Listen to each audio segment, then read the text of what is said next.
आशीष मिलने वाला है। मैं आपका स्वागत करता हूँ witness ministries transformation life centre में, जहाँ जीवन परिवर्तित होते हैं। पास्टर से होते हैं? नहीं होते। मैं भी आपके जैसा हूँ। मुझे भी चाहिए तो जीवन बदलने वाला वचन चाहिए, तो उसे हाथ में ले और कहेंगे ये मेरी बाइबल है। बाइबल जो मेरे विषय में कहती है जो मैं हूँ सो मैं हूँ। बाइबल जो मेरे विषय में कहती है जो मैं कर सकता हूँ वो मैं कर सकता हूँ। बाइबल जो मेरे विषय में कहती है जो मेरे भीतर है वो मेरे भीतर है। आज मुझे इसी बाइबल से वचन सिखाया जाएगा। मैं साहस से घोषणा करता हूँ, मेरा मन सतर्क है, मेरा दिल ग्रहणशील है, और मैं इस वचन से, जीवित वचन से, अटल वचन से, अविनाशी वचन से बदल रहा हूँ। मेरा जीवन बदल रहा है, बदल रहा है, बदल रहा है, बदल रहा है, बदल रहा है, बदल रहा है। यीशु के नाम से परमेश्वर आप सभी को आज बहुत प्रसन्न करे, मुझे भी। आमीन। अगर आप 100 व्यक्तियों को, 100 लोगों को पकड़े और उसको पूछे कि आपकी जिंदगी में आपको क्या चाहिए, उनमें से 90 से ज्यादा तो ये बोलेंगे मुझे खुश रहना है, मुझे खुशी चाहिए, है या नहीं? अगर मैं आपको भी बोलूंगा तो आप पहले खुशी मांगेंगे। खुशी चाहिए, हर किसी को आज खुशी चाहिए, है कि नहीं? लेकिन उसी लोगों को फिर से आप बोलेंगे कि ये खुशी कैसे मिलती है, तो कोई बोलेंगे मैं कैसे खुश हो जाऊंगा। मतलब आप कैसे खुश हो जाओगे? अगर ऐसा पूछा तो बोलेंगे मेरी शादी होनी चाहिए, मैं खूबसूरत दिखना चाहिए, मेरा घर बंगला होना चाहिए, मेरा अच्छी नौकरी, मैं फॉरेन कंट्री में जाना चाहिए। ऐसे बहुत सारे जवाब मिलेंगे, है या नहीं? और ऐसा हुआ है, हमने पूछ के देखा भी है। ज्यादातर 90% लोग या 90 के 100% बुआ पकड़ेंगे, सब लोग बाहरी चीजों पर अपनी खुशी को आधारित करते हैं। अपनी खुशी किस बातों पर आधार करते हैं? बाहरी चीजों पर, लोगों पर, जगह पर या चीजों पर। मुझे गाड़ी बंगला मिलेगा, या मुझे कुछ अच्छा जीवन साथी मिलेगा, मेरी शादी की जो कुआर है इसकी हो गई। हेलो, ये सुनो, ये बाहर। लेकिन ये सोच जब हम और आगे बढ़ाएंगे और जरा इंक्वायरी करेंगे तो उनमें से बहुत से लोग के पास गाड़ी बंगला है। कितने लोगों के पास अच्छे पैसे भी, अच्छी नौकरी भी है, लेकिन वो खुश नहीं है। और उसका पड़ोसी बोलता है मुझे गाड़ी बंगला मिलेगा तो मैं खुश होगा। एक जन शादी करके दुखी है, दूसरा बोलता है मेरे को एक दुल्हन मिल जाएगी तो फिर शादी जल्दी होगी। तो हेलो, ये सोनो पढ़ रहा कि नहीं?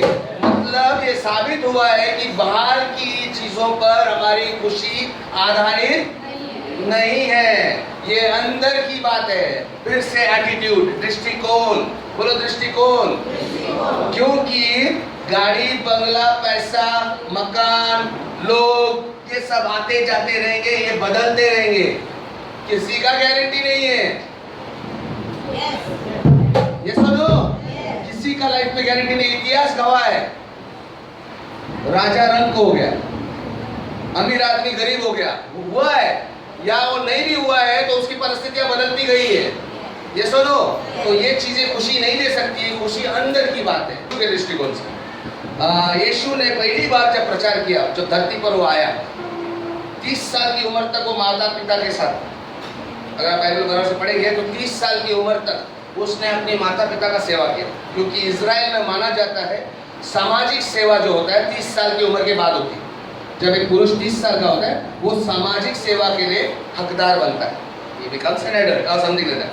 तो यीशु ने भी 30 साल तक अपने माता पिता का सेवा किया। उसके काम धंधे में उसका पिताजी सुतार था, जो धरती का पिता था, और वो घर का काम करता था। लेकिन जब वो समाज में आया, जो उस काम के लिए जो दुनिया में आया था, उसने 3.5 साल सेवा किया। वो 3.5 साल के पहले दिन जब उसने प्रचार किया, सबसे पहला प्रचार उसने खुशी पर किया। जब उसने चेलों को देखा, लोगों को देखा, भीड़ को देखा, वो जान गया कि कितना चिंता है, कितना प्रॉब्लम है, सबको खुशी की जरूरत है। और उसका पहला प्रचार मत्ती 5वें अध्याय में मिलता है। हम देखते हैं, आज उसकी एक कड़ी देखेंगे, ये सिलसिला हम शुरू रखेंगे। 5वां अध्याय, पहला वचन से 3 वचन तक। मत्ती 5 में 1 इस भीड़ को देखकर वो पर्वत पर चढ़ गया और जब वो बैठ गया तो उसके चेले उसके पास आए। हाँ। तब वह अपना मुंह खोलकर उन्हें यह उपदेश देने लगा। हाँ। 3 धन्य है वे जो मन के दीन है। धन्य है वे जो मन के दीन। और ये जब आप पूरा पढ़ोगे ना, उसने अलग अलग बातें की। धन्य है वे, धन्य है वे, धन्य है वे, ऐसे 9 अलग अलग बातों के बारे में धन्य है वे। अब ये शब्द थोड़ा पुराना शब्द है, 2000 साल पहले धन्य जो शब्द मराठीमध्ये काय लिहिलंय? मराठी 5 मध्ये 3 वाच 3 मध्ये 5 मध्ये 3 हा जोरात. जे आत्म्याने दीन ते धन्य. जे आत्म्याने दीन ते धन्य. जे आत्म्याने दीन ते धन्य. धन्य. जो आत्मा में दीन है वो धन्य है. आगे कुछ बोला? कारण स्वर्गाचे राज्य त्याचे आहे. कारण स्वर्गाचे राज्य त्याचे आहे. अच्छा, अब ये धन्य वाला शब्द जरा हिंदी में भी आया, मराठी में भी आया, वो इंग्लिश में क्या है जरा बताएंगे?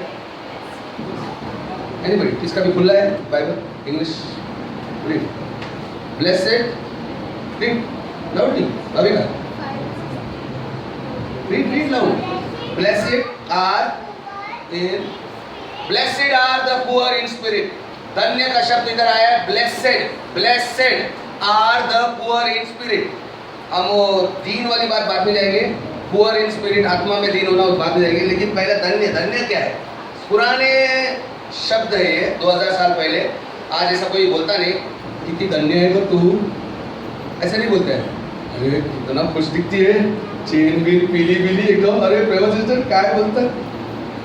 अरे लॉटरी बिटले पेड़ बीट आ गया एकदम. आज खुशी को लोग इस तरह से बोलते हैं. क्या खुश है रे बाबा? बम्बई की भाषा है. बाहर का देशों में, बाहर का जगहों में अलग अलग स्टाइल में. लेकिन धन्य शब्द नहीं वापरते आज, पुराना हो गया. लेकिन धन्य का मतलब है, अगर हम उसका डिक्शनरी मीनिंग देखते हैं, धन्य मतलब आशीषित, खुश. आशीष मिलने से जो खुशी आती है, आशीष मिलने में कोई रोता है? खुशी. तो यीशु मसीह बोल रहा है खुश है वो लोग, खुश है वो लोग. जल्दी. धन्य है. खुश है वो लोग. धन्य को खुश बोलना. ओके. हाँ. खुश है हाँ. वो लोग हाँ. जो मन के दीन है. जो मन के दीन है. मराठी मध्ये आत्मा के दीन है, मतलब अंदर से जो दीन है. दीन मतलब क्या है? इंग्लिश में शब्द दिया पुअर. गरीब है, लेकिन हिंदी में बराबर दिया उसको नम्र. क्योंकि ये बाहर की गरीबी की बात नहीं कर रहा है, वो पैसा नहीं है, वो हालात वाली बात नहीं कर रहा है, वो अंदर की बात कर रहा है. अंदर पैसे की जरूरत नहीं पड़ती है. अंदर का गरीब होना, मन का गरीब होना, आत्मा का गरीब होना मतलब नम्रता. हिंदी में गरीब किसको बोलते हैं? नम्र व्यक्ति. बोलो नम्र व्यक्ति. परमेश्वर बोलते जो अंदर से नम्र है ना, ऐसा दृष्टिकोण जिसका है वो खुश रहेगा. इसमें खुश रहने के बारे में उसने 9 ऐसे उपाय बताए. पहला प्रचार, सबसे पहला प्रचार यीशु मसीह का धरती पर मानव जाति के लिए, खुश कैसा रहना. और आज मैं एक ही कड़ी लेने वाला हूँ. तीसरा, अगला संडे और एक ऐसा 9 अलग अलग बातें देखेंगे. तो आज का क्या है? नम्रता. बोलो नम्रता. नम्रता लंबे नहीं, यहाँ पे एक नम्रता है. हाथ पर बोलो. उनका नाम नम्रता है. मैं अंदर की नम्रता की बात कर रहा हूँ. विनम्रता. वो मुन्ना भाई एमबीबीएस के कौन सा भी था? हाँ, विनम्रता. ये विनम्र कौन है? विनम्रता कौन है बोलता है? वो कौन? सर्किट. भारी शब्द है, तो हम सीधा सिंपल शब्द बोलेंगे नम्रता. बोलो नम्रता. बाजू वाले बोलो नम्रता. यस और नो? कुछ समझ में आया? ये नम्रता क्या है? नम्रता लड़की नहीं है, अंदर का दृष्टिकोण है. बोलो अंदर का दृष्टिकोण, एक अंदर की सोच. नम्रता मतलब अपने आप को फालतू समझना नहीं. यार मैं पनवती है यार, ये नम्रता नहीं है. नम्रता मतलब अपने आप को फालतू समझना नहीं. आपका वैल्यू है, परमेश्वर ने आपका वैल्यू बताया, आपका मूल्य है. नम्रता मतलब अपने आप को छोटा समझना, कीमत में नहीं, अखड़ना नहीं, छोटा. नम्रता मतलब ये समझना कि परमेश्वर के सामने हम, परमेश्वर के बगैर हम कुछ भी नहीं है. भले मेरे पास बिजनेस है, पैसा है, भले मेरे पास अच्छी बीवी है, भले मेरे पास गाड़ी है, हाँ खुशी नहीं है, कुछ भी है, जो भी है, मैं पैसे में लगता है सब, मैं ठीक हूँ, फिर भी वो आदमी को नम्रता की जरूरत है, क्योंकि वो अभी भी परमेश्वर के बगैर कुछ नहीं है। अभी भी एक झटके में भूकंप आके उसका बंगला गिर सकता है, अभी भी वो गाड़ी चलाते हुए गाड़ी एक टकरा के उसको मर सकता है, कुचल सकता है। यानी नम्रता उसे कहते हैं जो आदमी दीन बनता है ना अंदर से, वो ये हमेशा वो सोचता है कि प्रभु मेरे पास पैसा वैसा सब है, लेकिन तू है तो सब कुछ है, वो नम्रता है। अभी सबको जरूरत है, चाहे वो कमाया हो पैसा, चाहे वो पढ़ा लिखा हो या ना पढ़ा लिखा हो, सबको। जैसे कि एक आदमी 1 लाख रुपए कर्जे में है अपने स्वामी का, और एक आदमी गरीब बेचारा 1000 रुपया उससे कर्जा लिया है। एक ने 1 लाख लिया, एक ने 1000 लिया। एक अमीर आदमी है, उसको 1 लाख की जरूरत थी, वो 1 लाख लिया क्योंकि वो दे सकता, लेकिन अभी दे नहीं पा रहा है, 12 तो किया था, और 1000 रुपये वाला भी दे नहीं सकता है। दोनों जन अपने स्वामी के सामने सेम है कि नहीं? वो थोड़ी देखेगा तो अमीर है गरीब है, मेरा पैसा दे मतलब तू मेरे कर्म कम। वैसे हम भी परमेश्वर के सामने कितना भी कुछ भी करें, उससे ग्रेट नहीं हो सकता, वो ग्रेट। और नम्रता में ये मदद मांगने के लिए तैयार करते हैं। अगर नम्र है हम, हमारी सोच नम्र है, तो हम परमेश्वर मदद करें, हम आकड़ेंगे नहीं। लेकिन बहुत लोग सोचते नहीं, मैं ही करके दिखाऊंगा ना, मेरा पढ़ाई, मैं होशियार हूँ, मैं दिखरा हूँ। समझ में आया? बहुत लोग परमेश्वर को नहीं मानते, क्यों? क्योंकि वो अपने आप को सोचते मैं साहब इतना कर सकता हूँ, मैं कर सकता हूँ। वो नम्र नहीं है। हालेलुया! कुछ समझ में आया कि नहीं? नम्रता क्या है? नम्रता मतलब फटे कपड़े पहनना नहीं है, मुंडी नीचे डाल के चलना नहीं है। नम्रता मतलब एक सोच है, अंदर से दीन होना। नम्रता मतलब गरीबी नहीं है, अंदर से गरीब होना, सामने वाले को सामने हम छोटा बनना, ठीक है। नम्रता ऐसा नम्रता के बारे में हम नम्रता के बारे में पढ़ने से पहले एक कहानी पढ़ते हैं, जिसे यीशु ने बताया था। लूका 18 में 9 से 14। लूका 18 में 9 से 14। लूका 18 में 9। हाँ। उसने उन लोगों से जो इस बात के लिए अपने ऊपर भरोसा रखते थे कि हम धर्मी हैं और जो दूसरों को तुच्छ समझते थे, वे दृष्टांत कहा। 2 व्यक्ति मंदिर, यीशु ने 2 व्यक्तियों के लिए दृष्टांत कहा। कैसा? जो अपने आप पर भरोसा करके धर्मी समझते थे और दूसरों को तुच्छ समझते थे। मतलब एक ऐसा व्यक्ति के लिए जो भीड़ में थे, जो अपने आप को सही समझते, अपने आप को मैं ग्रेट, और दूसरा तू कुछ नहीं कर सकता। ये आदमी के लिए वो दृष्टांत कहता है, मतलब एक कहानी बताता है। बताओ। 2 व्यक्ति मंदिर में प्रार्थना करने गए। 2 व्यक्ति मंदिर में प्रार्थना करने गए। उसमें से एक फरीसी था। एक फरीसी यानी समझ लो पास्टर था, समझ लो, हाँ, पुजारी, पंडित, पास्टर। ओके, आगे। एक फरीसी था और दूसरा चुंगी लेने वाला। दूसरा कौन? चुंगी लेने वाला, टैक्स चोर, पापी आदमी। जहाँ पर 10 रुपए लेने हैं, उधर से 20 रुपए लेगा, गरीब से भी लेगा। ले भाई 10 रुपए किसे में, 10 रुपए गवर्नमेंट को देते हैं। उस जमाने में ऐसा होता था, उसको पापी बोलते हैं, चुंगी लेने वाला, टैक्स लेने वाला। ओके। फरीसी मंदिर में आके खड़ा होकर, पास्टर आया और खड़ा होकर स्वयं इस प्रकार प्रार्थना करने लगा। हाँ। हे परमेश्वर, मैं तुझे धन्यवाद देता हूँ कि मैं अन्य लोगों के समान, मैं उन लोगों के जैसा नहीं हूँ परमेश्वर। हाँ। ठगी मैं उन लोग के जैसे, ये खड़ा है तो कोई आया है फटीचर, चोरी करता है, मंदिर में आया है, दूसरे को देखो प्रार्थना कर रहा है, ये चोर है, मैं उसके जैसा नहीं है। आगे।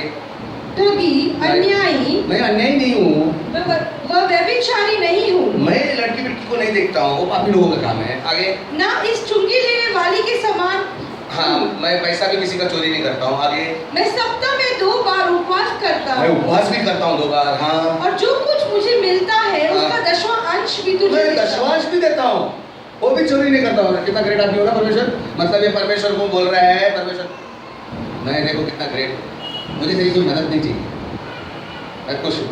मतलब ये फुल संतुष्ट है, ये नम्र नहीं है। ये सुनो, हमको लगता है कि अच्छा आदमी है, लेकिन अंदर से नम्र नहीं है। ये आप आंख बंद करके बता सकते हैं। ये सुनो, मैंने बोलना भी जरूरी नहीं था, आप बोले कि आकड़ू है। देखो अकड़ता है, मराठी में आजकल आप लोग मुंबई का डायलॉग में आकड़ू बोलेगा, घमंडी और क्या अहंकारी, बड़े बड़े शब्द भी है। हाँ, दूसरा आगे। परंतु चुंगी लेने वाला कुछ ही दूर खड़ा था। वो कुछ दूर खड़ा था। अच्छा, उसने स्वर की और अपनी आंखें उठाने भी ना चाहा। उसने तो ऊपर भी आंखें नहीं देखा, बोला नहीं नहीं मैं इतना योग्य नहीं, प्रभु तू ग्रेट है, मैं पापी आदमी हूँ। हाँ ओके, आगे। परंतु छाती पीटते हुए कहा, हे परमेश्वर, मुझ पापी पर दया कर। 14 उसने क्या कहा? उसने अपने हिसाब किताब नहीं बताया, देखो मैं इतना पढ़ा लिखा हूँ, मेरे पास ऐसा है, मैं ऐसा कर सकता हूँ, मैं पापी हूँ, मैं उस पर दया कर, मेरा गलती होता है। यहाँ पर कोई भी है जिसका गलती नहीं होता है? खुद यीशु मसीह ने वचन में लिखा है कि ऐसा दुनिया में एक व्यक्ति नहीं है जिसने पाप नहीं किया है। कौन है या नहीं? विचारों में, बोलने में और करने में हमारा पाप होता ही है। कुछ नहीं तो विचार में होता है, और वो परमेश्वर जानता है। आपको बाजू वाले को, पति को भी नहीं मालूम पड़ेगा, पत्नी को भी नहीं मालूम पड़ेगा, लेकिन होता है। आगे 14 मैं तुमसे कहता हूँ, यीशु मसीह भी बोलता है, मैं तुमसे कहता हूँ, यह मनुष्य धर्मी ठहराया जाकर अपने घर गया। कौन? जो लास्ट वाला था, ये पापी दया कर बोलते हैं ना, ये राइट हो गया बोलते हैं परमेश्वर के घर में। अभी वो आया, परमेश्वर राइट करके अपना घर गया। आगे ना कि वह दूसरा मनुष्य, ना कि वो दूसरा मनुष्य। क्योंकि प्रत्येक जो अपने आप को बड़ा मानता है दीन किया जाएगा, और जो अपने आप को दीन बनाता है वो बड़ा किया जाएगा। मराठी में वो 14 खाली 14 लुका 18 मध्ये 14. मी तुम्हाला सांगतो, त्या दुसऱ्यापेक्षा हा नीतिमान ठरून खाली आपल्या घरी गेला. कारण जो कोणी आपणास उंच करीतो, जो कोणी आपणास उंच करीतो तो नमविला जाईल. तो काय करला जाईल? नमविला जाईल. और ये परमेश्वर करने वाला है. आणि जो कोणी आपणाला नमवितो तो उंच केला जाईल. कैसा होगा बोलो?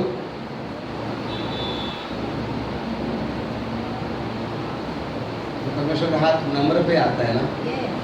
हेलो, सुनो, अगर परमेश्वर का आशीष चाहिए, आशीर्वाद चाहिए, आशीर्वाद परमेश्वर का आएगा तो वो दुख नहीं डालता है. बाइबल नीति वचन 10:22, नीति वचन 10:22 जल्दी वो पढ़ते नीति सूत्र 10:22,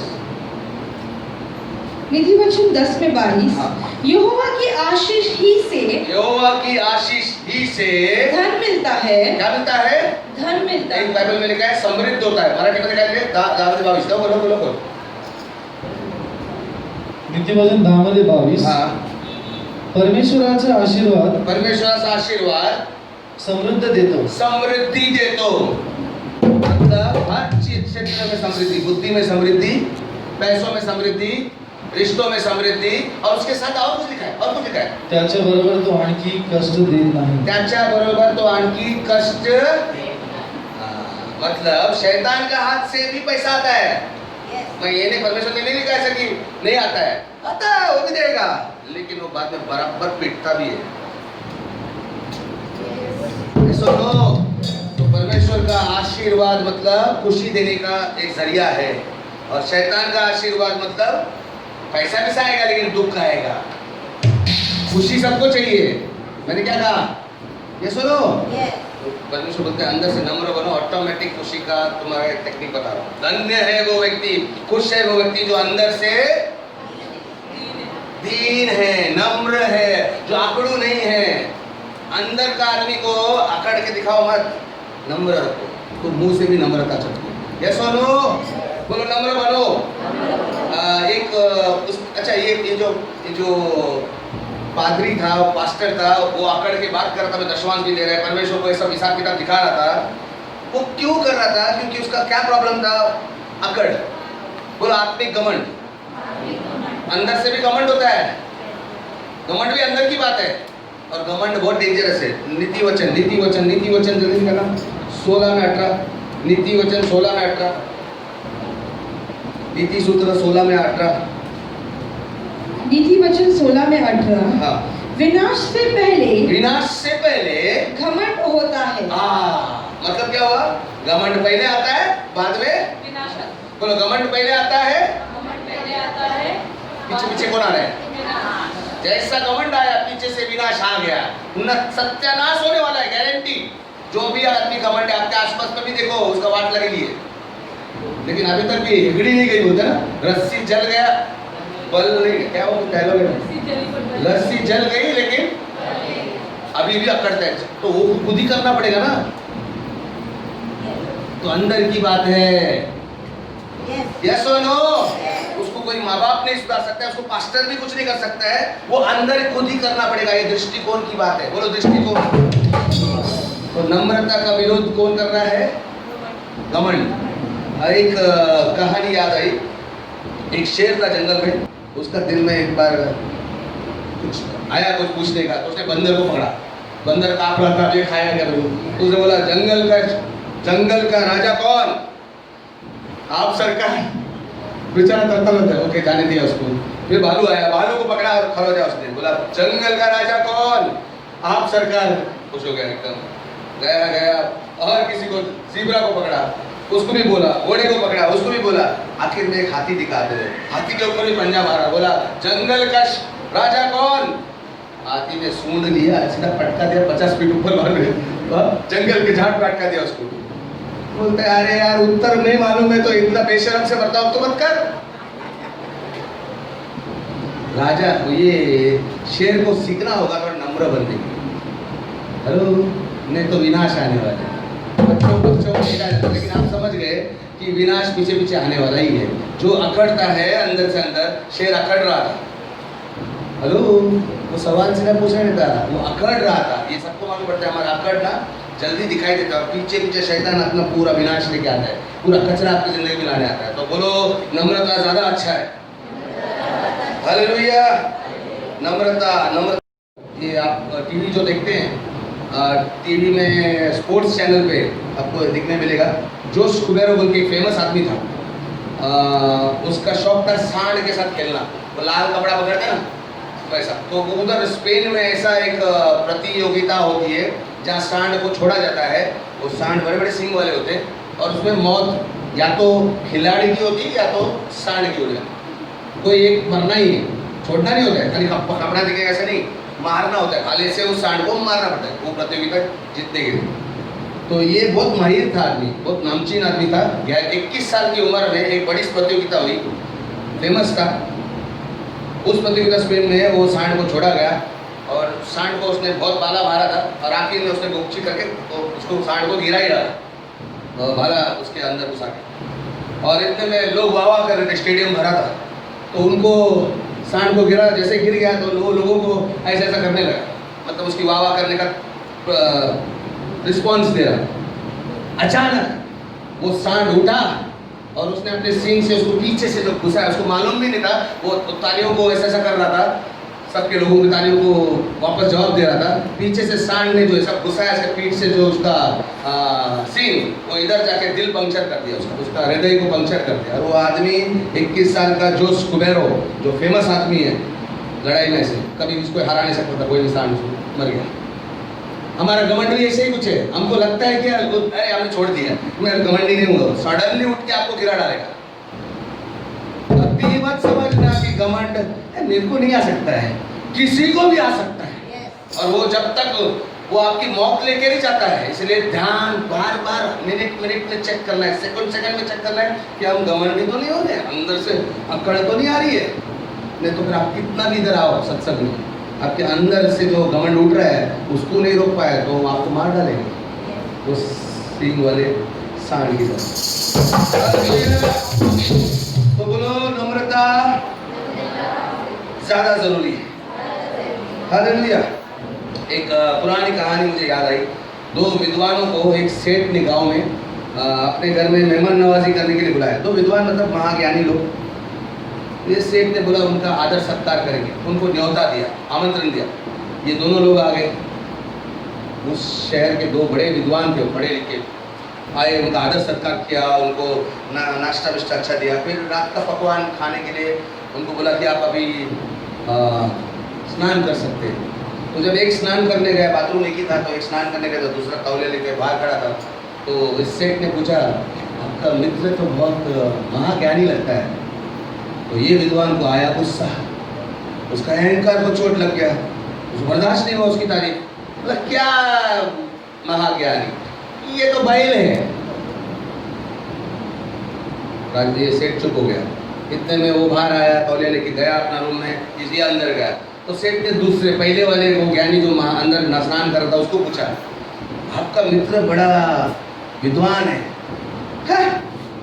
विद्वान? आप विद्वानों की अपमान कर रहे हो, वो तो कोरा गधा है। सेठ चुप रह गया। स्नान करके जब हम लोग रात को जब खाने पर बैठे तो सेठ ने जब थाली लगाई, थाली के सामने पकवान लगाया। पकवान में क्या था? एक के सामने भूसा लगाया, एक के सामने चारा था। लोग बोले आप अपमानित कर रहे हैं हम दोनों के लिए, हमको ये खिलाकर। मैंने कौन सा अपमान किया? मैंने जब आपको पूछा तो आपने बोला ये बैल है और एक ने बोला गधा है, तो उनका ही खाना योग्य खाना रखा। मैं तो चाहता था कि विद्वान, आप विद्वान हो बोल के, मैं समझता था विद्वान हो, लेकिन आप तो घमंडी निकले। फिर ऐसे ही खाना मिलेगा? हेलो, ट्यूबलाइट बेटा की नहीं, घमंड आया तो अच्छे आशीर्वाद नहीं आएंगे, दुखी होने वाले आशीर्वाद आएंगे। भूखे मरने की बारी आएगी, नहीं तो गिरने की बारी आएगी। ये सुनो, बोलो घमंडी मत बनो। ये शब्द घमंड थोड़ा सा ऐसा लगता है कि वो मैं नहीं हूँ, लेकिन आता है। बोलो घमंडी मत बनो। हालेलुया। बाइबल कहता है, परमेश्वर कहता है, धन्य है वो जो आत्मा में दीन है, धन्य वो नहीं जो आत्मा में घमंडी है। शैतान का सबसे पहला, जब वो स्वर्गदूत था, सबसे पहला जब शैतान बनने से पहले उसके दिमाग में क्या आया? घमंड। घमंड पहला पाप करने का स्रोत है, उसी से पाप उत्पन्न हुआ। और आदमी में जब घमंड आता है तो पाप ऑटोमेटिकली पीछे पीछे आता है। लिख सकते हैं आप, पहला फायदा नम्र बनने का। नम्र बनने से आपके जीवन में से तनाव चला जाता है, स्ट्रेस। आज डॉक्टर के पास हम गोलियां लेने जाते हैं, स्ट्रेस हो गया, स्ट्रेस इंग्लिश में स्ट्रेस बोलते हैं, टेंशन हो गया, टेंशन। मैं बोलता हूँ, आज कुछ साल पहले की बात है, जब मैं नायगांव में जब मिनिस्ट्री शुरू किया था, किसी ने आके मुझे बोला, मास्टर साहब मुझे प्रेम के ऊपर ना 5 वचन देना। प्रेम के ऊपर से बाइबल में से 5 वचन देना। हाँ मैं देता हूँ बोला। तो मैं स्टार्ट बैठा, बोले बाद में दूंगा उसको। तो वो भी उधर ही खड़ी हुई और खड़ी होकर बोलती है, नहीं मुझे अपनी चाहिए। मैं बोला नहीं, मुझे आपको निकाल के देना पड़ेगा। क्या बात करते हो? मेरे को लगा आपके दिमाग में ऐसे ही बैठा रहेगा और फटाफट फटाफट पूछते जाओगे। मैं बोला क्या मैं मशीन है? हाँ ठीक है, मेरे याददाश्त से अच्छा मैं आपको निकाल के दूँ तो वो अच्छा है ना। मैंने सच बताया। क्यों डिगा मारने का मैं अभी दूँ? उससे टेंशन आता है, सच बोलने से टेंशन नहीं आता है। मैं बोला अरे भाई, आज मुझे उससे ज़्यादा वचन मालूम है, लेकिन आज भी मुझे सब कुछ मालूम नहीं है, सब कुछ सिर्फ उसको मालूम है। हेलो, सीधा बोलना अच्छा है कि नहीं मालूम नहीं बाबा, कल बता। परमेश्वर ने मुझे सपनों का मतलब बताने का वरदान थोड़ा दिया है, लेकिन इसका मतलब ये नहीं कि आप सब लोग मेरे पास आए सपना दिया, जरूरी नहीं परमेश्वर को उसका अनुवाद दे, मतलब बताए। कभी कभी परमेश्वर वो सपना का अर्थ आपको ही दिखाएगा, मेरे हाथ से नहीं दिखाएगा। लेकिन मैं अगर टेंशन में कब आऊँगा, इसको उत्तर देना पड़ेगा। नहीं है तो नहीं दूंगा ना। मैं बोलूँगा प्रभु ने नहीं दिया, मेरे को नहीं समझ रहा है, टेंशन खत्म। नम्र बनना है, इसके लिए नम्रता रखिए। कबूल करना अच्छा है, नम्र बनना अच्छा है, टेंशन चला जाता है। लेकिन अगर मैं सब कुछ जानता बोलेगा तो टेंशन ज़्यादा बढ़ता है। लाइफ में नम्र बनना है ना, पहला हकीकत से सच्चा रहो। हालेलुया। टेंशन चला जाता है, नम्र बनना सबसे पहला सबक। नम्र बनो, सच्चा रहो, एकदम क्लियर हो जाता है अपना लाइफ। हर चीज़ को कबूल करो कि हम सीमित है। सबका दुनिया का प्रॉब्लम सॉल्व करने के लिए परमेश्वर ने आपको नहीं बुलाया और ना आप कर सकते हैं। आप किसका भी प्रॉब्लम सॉल्व सबका नहीं कर सकते, एक व्यक्ति का कर सकते हैं, 2 व्यक्ति का। वैसे मैं भी आपका पूरा सब जन का प्रॉब्लम सॉल्व नहीं कर सकता, वो कर सकता है। इसलिए मैं सीधा उसकी ओर ही बताऊँ ना। देख भाई, मैं नहीं, कितना बार बहुत लोग शादी से अलग होना चाहते हैं, हम उसको सलाह मशवरा करते हैं, कभी भी अलग हो जाते हैं, हम सॉल्व नहीं करते। वो कर सकते हैं, लेकिन उन लोग खुला होना चाहिए। हमको उनका रास्ता उधर दिखाना है, प्रभु के पास करेगा। ये सुनो, कब टेंशन जाता है, नहीं तो टेंशन ही टेंशन होगा। बस बोलो नम्र बनो, नम्रता बढ़ जाती है, टेंशन उतर जाती है। समझ में आया? हालेलुया। दूसरा बात है, नम्रता से आपके संबंध अच्छे हो जाते हैं। बोलो संबंध। आप अकेले तो रहते नहीं, आजू बाजू दोस्त, भाई बहन, बीवी, बच्चे, सब कुछ है। मेरे को एक सवाल पूछना आपको, कितने लोग पसंद करते हैं आकड़ू आदमी के साथ रहने में? हाथ ऊपर करो. कुणाला बरं वाटतंय अशा माणसाच्या संगती राहायला जो जो आपला दिघा मारतो? काय मराठीमध्ये काय म्हणतात? काय काय बोलतो? गर्व आहे. सोपा मध्ये सांग ना. हाँ बराबर नहीं? अच्छा लगता है आपको? तो अपना ही चालू रहते हैं. अरे मैंने ऐसा किया रे क्या मालूम? अरे तेरे को क्या मालूम? मैंने ऐसा शर्ट लाया. तुला काय माहित मी ऐसी साडी आणली मैंने आपलाच लाल. बंदर बोलते मेरी लाल ना, बस वो अपना ही लाल कर देते हैं. खिटखिट होते हैं. आया बाबा भाग जाओ जल्दी. ऐसा है कि नहीं? मेरे को ऐसा लगता है. आकड़ू आदमी के साथ मैं रहना नहीं चाहता हूँ. आप रहना चाहते हैं? कोई नहीं बोलेगा रहना चाहते हैं. क्योंकि आप अगर बाई चांस एक कहानी बोलते हैं तो आकड़ू आदमी का तेरा कहानी छोड़ रहे, तू देख मेरा पास ऐसी कहानी है, वो आपको नीचे दिखाता है. आपने बोला कल मेरे पति ने अच्छी साड़ी, ये साड़ी, अरे वो सो साड़ी जो तू एक साड़ी मेरे बारे में देख, मेरा साड़ी कितना बड़ा है, तो उसकी साड़ी बड़ा करने चला है. ये आकड़ू आदमी है. कोई रहेगा उसके साथ? लेकिन अगर वही जगह पर एक विनम्र नम्र आदमी रहा तो कैसा लगेगा? आपको वो अपनी गलती नहीं बताएगा. अरे यार तूने तो अच्छा स्टोरी बोला, मैं एक बार ऐसी स्टोरी बोलने का तो मेरे पछता हो गया रे. सीधा सच बोलेगा. विनम्र आदमी है वो. मजा भी आता है ऐसा आदमी के साथ रहने को. ये सुनो, और परमेश्वर आशीर्वाद कैसे देता है? रिश्तों से. आपके रिश्ते संभालने हैं तो नम्र बनो, लोग चिपक जाएंगे. ये सुनो, बोलो नम्र बनो. सिंपल है, आज का एकदम सिंपल है, सोपा है सगळं. एक लाइन पढ़ रहा हूँ इंग्लिश में.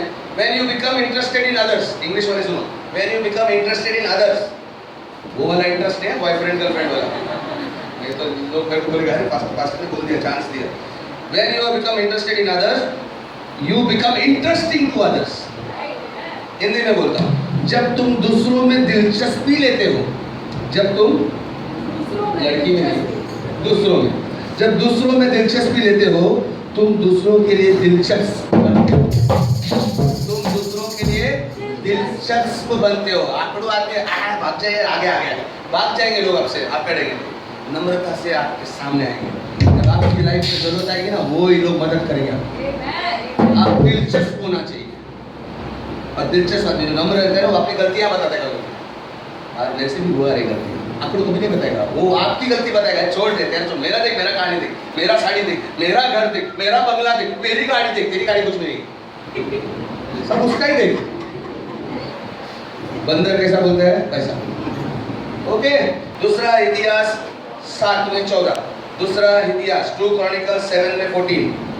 परमेश्वर से भी संबंध हमारा अच्छा होता है. एक संत आदमी था जो तीर्थ स्थान पे गया था, जब तक वो वचन निकालते नहीं. दूसरा क्रॉनिकल 7:14. एक संत आदमी था जो तीर्थ यात्रा पे चला गया और अचानक वो तीर्थ स्थान पर पहुंचने से पहले अंधेरा होने लगा. तो उसके दिमाग में आया क्यों ना मैं आज इसी गांव में अपना विश्राम करूं. लेकिन वो संत का एक उसूल था, वो ऐसे किसी के घर में नहीं खाता था जहां पर आचरण या विचार में अशुद्ध लोग हो. उसका एक नियम था, वो उसी घर में खाना खाएगा, जलपान करेगा जिस घर के लोग शुद्ध हो, यानी आचार में विचार में. ये उसका शर्त था. और वो गांव में गया. आज भी रात हो गई तो इधर ही सोता हूँ आज किसी घर में. तो पहला घर में खटखड़ाया, बोला भाई साहब मैं तीर्थ यात्रा पे जाना चाहता हूँ, मुझे आज के लिए विश्राम के लिए जगह मिलेगा, लेकिन मेरा एक शर्त है, मैं उसी घर में जलपान करूँगा जहाँ पर आचार विचार शुद्ध हो. वो सामने वाले ओनर ने, वो उस घर के मालिक ने बोला क्षमा कीजिए महाराज जी, हम शुद्ध व्यक्ति नहीं है, हम अशुद्ध है, लेकिन आपके पैर हमारे घर में पड़ेंगे संत के, तो हम भी भाग्यशाली मानेंगे अपने आप को. आप सोच रह सकते हैं, आज खाना पीना खा सकते हैं हमारे घर में. तो ये आदमी कुछ नहीं बोला. संत आगे गया दूसरे घर में, खटखटाया, उधर भी डायलॉग मारा, उधर भी वही डायलॉग मिला, क्षमा कीजिए यहाँ पर शुद्ध आदमी रहते नहीं, हमारा भी पति पत्नी के साथ झगड़ा होता है, अशुद्ध बातें निकलती है. हाँ लेकिन आप हमारे घर में आएंगे तो हमारा भाग्य समझेंगे हम कि आपकी सेवा कर सकें. ऐसा करते करते पूरा गांव भर गया. सबने एक ही जवाब मिला. आखिर में ये अपने आप पर संत को लज्जा आने लगी. उसको महसूस हुआ कि यार मैं इतनी छोटी सोच रखता हूँ, और ये आम आदमी जो घर में रहते हैं, परिवार की जिम्मेदारी उठाकर एटलीस्ट अपने आप को छोटा कर ले, नम्र बन ले। वो तुरंत चला गया, घर में गया, एक और बोला, महोदय क्षमा कीजिएगा, मेरी सोच अशुद्ध है, आप शुद्ध है, मैं आपके घर में खाना रहना। घमंडी व्यक्ति को किधर भी जगह नहीं मिलती, रिश्ते बनते ही नहीं है। वो समझ गया संत का उसने एक छोटा सा सार नहीं सीखा लाइफ में कि ये सोच इतनी छोटी रखती है, सब पे शर्त रखते हैं, शुद्ध रहेगा तो मैं आऊँगा, वो ही अशुद्ध है उसके विचार में। जो आदमी नम्र बनकर बोल रहा है मैं आपको स्वागत करने को तैयार है, हम अशुद्ध है लेकिन आप आ सकते हैं। हमारे घर में भी झगड़ा होता है, हम इतने पवित्र नहीं, लेकिन आप आएंगे तो पवित्र होगा। लेकिन ये महाराज बाद में समझ गया, सेठ संत बाद में बोलते हैं आपके घर में आके मैं पवित्र बन जाऊंगा, आज तक मैं अपवित्र मुझे मालूम नहीं। समझ में आया? अशुद्ध बोलो, बाजू वाले बोलो, नम्रता बहुत अच्छी है, उसे अपनाओ। दूसरा कोरिन्थियों, दूसरा इतिहास 7:14, जल्दी परमेश्वर कुछ बोल रहा है। दूसरा इतिहास 7:14, और यदि मेरे लोग जो मेरे नाम से कहलाते हैं, जो मेरे नाम से कहलाते हैं, अगर आप प्रभु के लोग मानते हो, आप प्रभु को मानते हो, तो परमेश्वर आपसे कह रहा है दीन होकर प्रार्थना करें, नम्र होकर प्रार्थना करें, और मेरे दर्शन की खोजी होकर, मुझे मेरे दर्शन की खोजी होकर अपने बुरे मार्गों से फिरे, हाँ, तब मैं स्वर्ग में से सुनकर उनका पाप क्षमा करूंगा और उनके देश को चंगा कर दूंगा। मतलब हमारे दोस्तों के साथ, रिश्तेदारों के साथ हमारे संबंध अच्छे नहीं होते नम्रता से, बल्कि हमारे परमेश्वर के साथ भी संबंध अच्छे होते हैं। सिर्फ दोस्तों से नहीं, परमेश्वर के साथ, अकड़ू आदमी के साथ परमेश्वर का संबंध बर्बाद नहीं होता। और परमेश्वर का पहला शब्द है मेरे लोग अगर नम्र बने तो मैं उसका उत्तर दूंगा, मेरा उत्तर आएगा। बाजू वाले बोलो नम्र बनो, पीछे वाले बोलो नम्र बनो, हालेलुया, नम्र बनो। नीति वचन 13:10, नीति वचन 13:10, नीति सूत्र 13:10, नीति वचन 13:10, अहंकार से केवल घमंड से केवल झगड़ा ही उत्पन्न होता है। झगड़ा ही उत्पन्न होता है। अगर आप नम्रता रहेंगे, नम्र रहेंगे तो आपके रिश्ते अच्छे बनेंगे, अकड़ू रहेंगे तो झगड़ा होगा। पति पत्नी और बच्चों और माँ बाप दोनों में, इस रिश्ते में भी आकड़ को जगह मत दो, झगड़ा होगा। बाजू वाले को बोलो, और पत्नी बाजू में है, आई लव यू बोलो, पति आई लव यू बोलो। अरे पत्नी आई कि नहीं आपकी, दूसरे को मत बोलो, आपके बाजू में ही बैठा है।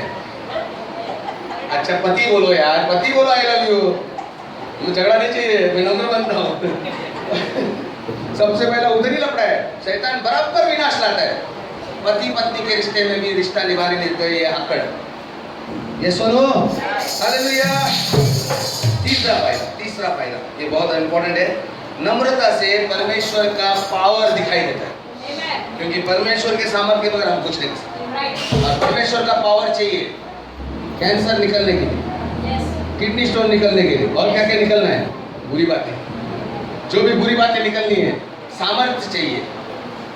हेलो, ये सुनो, पास्टर को जानते नहीं हुए तो भी प्रॉब्लम नहीं, परमेश्वर का सामर्थ्य चाहिए, तो उसके लिए आपको नम्र बनना पड़ेगा। जेम्स चैप्टर 4, याकूब की पत्री में 4:6, जल्दी पढ़। याकूब की पत्री 4:6, याकूब 4:6, हाँ, वरन वह और भी अधिक अनुग्रह देता है, हाँ, इसीलिए कहता है परमेश्वर घमंडियों का विरोध करता है, परमेश्वर घमंडियों का विरोध करता है, हाँ, वरन दीन लोगों पर अनुग्रह करता है। किन पर अनुग्रह करता है? दीन लोगों पर। परमेश्वर किस पर अनुग्रह करता है? आपसे जाइए जोर से, बाजू वाले को सुनना होगा, कोई सोया है देखो। परमेश्वर किस पर अनुग्रह करता है? आप दीन है, दीन बनना है, नहीं है तो भी बनना है, क्योंकि मैंने क्या बोला, वो बैल सांड है ना, कभी भी उठ सकता है, वो मरा नहीं है, मरने कभी कभी गिर जाते हो, घमंड जैसे है, उठ के वापस वार करता है आप पे। इसलिए चतुर रहना, विनम्रता से रखो। मैं एक कहानी बताता हूँ। एक बार एक नदी थी, नदी अपने रफ्तार, अपना क्या बोलते हैं उसे, बहाव, प्रवाह से, मैं सिंपल शब्द बोलता हूँ, उसके बहाव से, उसकी रफ्तार से बहुत घमंडी हो गई। वो बोल रही कि मेरी रफ्तार से मैं अच्छे अच्छे पेड़, पशु, मानव मकान को मैं बहा के लेके जा सकती हूँ। तो वो समुंदर में जाके समुंदर को बोलने लगी, समुंदर जी बताइए आपको क्या चाहिए, मैं उसे उखाड़ कर लेके आऊँगी। समुंदर समझ गया नदी को अपने रफ्तार पर अहंकार आ गया, तो उसने बोला बहन नदी एक काम करना, मेरे लिए छोटा घास लेके आना, थोड़ा सा घास मिलेगा चलेगा, बस इतना ही, जरा रुकिए बस। और वो अपने शौक से गई एकदम, और उसका स्पीड को उसने वेग को बढ़ाया, इतना बढ़ाया घास के ऊपर घास बेचारी झुकते गई। जब इसने स्पीड बढ़ाया घास झुकती गई, लेकिन उखड़ी नहीं, उखाड़ नहीं सका। उतना स्पीड बढ़ाया नदी ने, इतना स्पीड बढ़ाया घास को जरा भी कुछ नहीं हुआ, हर टाइम झुकती गई। आखिर में इसके हाथ में कुछ नहीं लगा नदी के, वो निराश होकर समुद्र के पास गई और समुद्र को बोलने लगी सर झुका के, मेरे सामने कोई टिकता नहीं है, मैं तो पेड़ को उखाड़ लाती हूँ, मैं मकान को गिरा सकती हूँ, मैं पहाड़ को हिला सकती हूँ, लेकिन ये घास झुक कर हमें को हरा दिया। ये सुन रहा था समुंदर और बाद में हंस के बोला, जो लोग पहाड़ के जैसा कठोर होते हैं, जो लोग पहाड़ बिल्डिंग के जैसे स्ट्रॉन्ग होते हैं, ऐसा अकड़ते हैं, वो लोग जल्दी से उखाड़े जाएंगे, क्योंकि वो विनम्र नहीं है, वो नम्र नहीं है। लेकिन घास की बात अगर सीख गई कोई नम्र है, तो कितना भी स्पीड से कुछ आए उनके खिलाफ, वो कुछ नहीं कर सकता। तब नदी को लज्जा आ गई, बोली यार मैं भी अकड़ गई थी, मेरी स्पीड भी पंक्चर हो गया। समझ में आया, आपका स्पीड से कुछ नहीं होने वाला है। जब शैतान आपके ऊपर स्पीड लाए, कुछ तूफान लाए, कुछ नहीं होगा अगर नम्र है तो, क्योंकि परमेश्वर उसके ऊपर पावर है। हालेलुया। उसी में 6 में 10 पढ़ना, हमने कितना 4 में 6 पढ़ा ना, 4 में 10 पढ़ना, 4 में 10। प्रभु के सामने दीन बनो, प्रभु के सामने दीन बनो, हाँ, तो वो तुम्हें प्रतिष्ठित करेगा, तो वो तुम्हें बड़ा करेगा। हर टाइम उठता है वो सांड, वो क्या बोलते हैं घमंड, अहंकार, उसको हर टाइम, इसीलिए आशीर्वाद नहीं मिलते। लोग प्रार्थना भले करते हैं, रोज 8 टाइम सत्संग आते हैं, लेकिन बहुत लोग घर जाके तुरंत चालू रहता है कुछ ना कुछ, कभी पति के सामने होता है, कभी पत्नी के सामने होता है, हाँ, कभी बॉस के, मेरे को बोलते कोई पड़ोसी के सामने करता है, मैं दिखाता हूँ देखो, अकड़बार आ जाते गया, ये सुनो तो बोलो अकड़ को नीचे लाओ, सांड भरा नहीं है, बोल बाजू वाले बोलो सांड भरा नहीं है, याद है ना, पीछे से अल्लाह बोला उसने, आपको पता भी नहीं चलेगा। आमीन। बोलो नम्रता को अपनाओ, नम्रता, अंतर की नम्रता को अपनाओ। हालेलुया। क्या 4 में 10 वापस एक बार, प्रभु के सामने दीन बनो, तो वह तुम्हें प्रतिष्ठित करेगा, प्रतिष्ठित करेगा। नीति वचन 22 में 4, नीति सूत्र 22 मध्ये 4, नीति वचन 22 मध्ये 4, नम्रता व परमेश्वराचे भय याचे पारितोषिक धन, सम्मान व जीवन हो। ओके, हिंदी में बोलना। नम्रता तथा यहोवा का भय मानने, नम्रता से, हाँ, तथा यहोवा के भय मानने का प्रतिफल क्या है?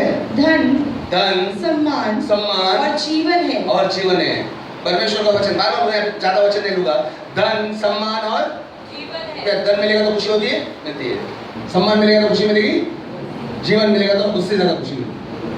और वो कैसे मिलेगी? जब नम्र बनोगे। बोलो नम्र बनो, बाजू वाले को हिला के बोलो नम्र बनना जरूरी है। देशों में एक, अरब देशों के किधर भी है, लेकिन अरब देशों में कहते हैं अगर गेहूं के साथ भूसा या जंगली फसल, क्या कहते हैं, घासफूस, गेहूं के साथ घासफूस भी उगता है तो उसे निकालने का नहीं, बाद में अंत में निकालना। यीशु ने भी बोला अगर गेहूं हमने बोया है और वो उगता है तो उसके साथ घासफूस भी उगता है, टेज बोलते हैं हिंदी में, क्या बोलते हैं, घासफूस बोलते हैं, वीड्स बोलते हैं, क्या टेज बोलते हैं, वीड्स बोलते हैं।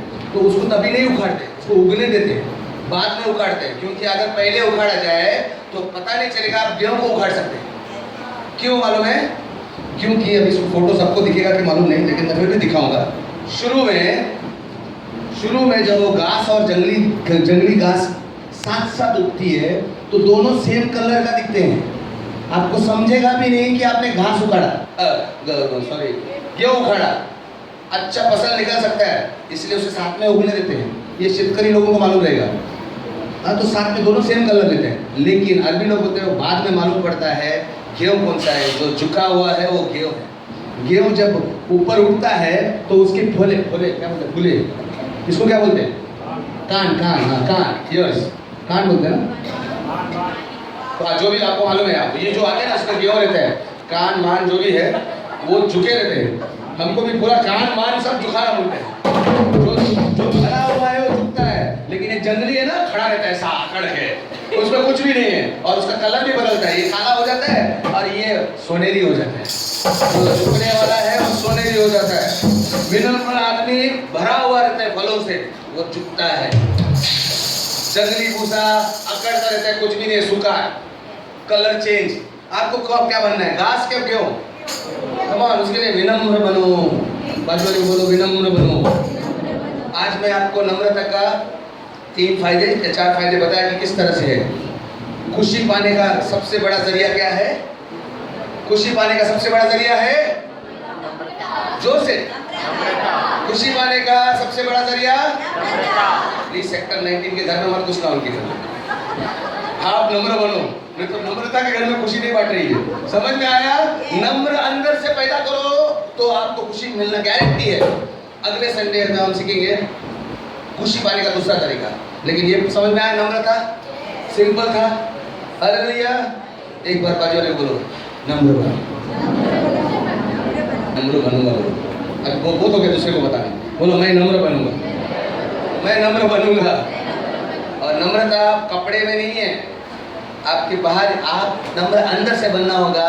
दूसरों के तुलना मत करना, दूसरों को नीचे मत दिखाना, खुद नीचे बनना। ये सुनो, hallelujah. Oh thank you father, in the name of Jesus.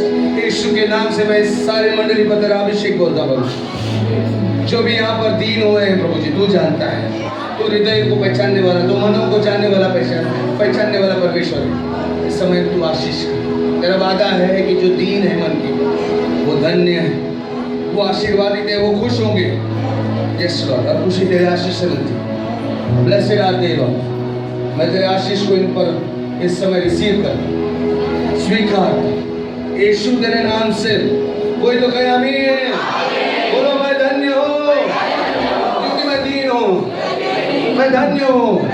फक्र से कहो धन्य हूँ, मैं दीन हूँ, यीशु के नाम से। आमीन आमीन।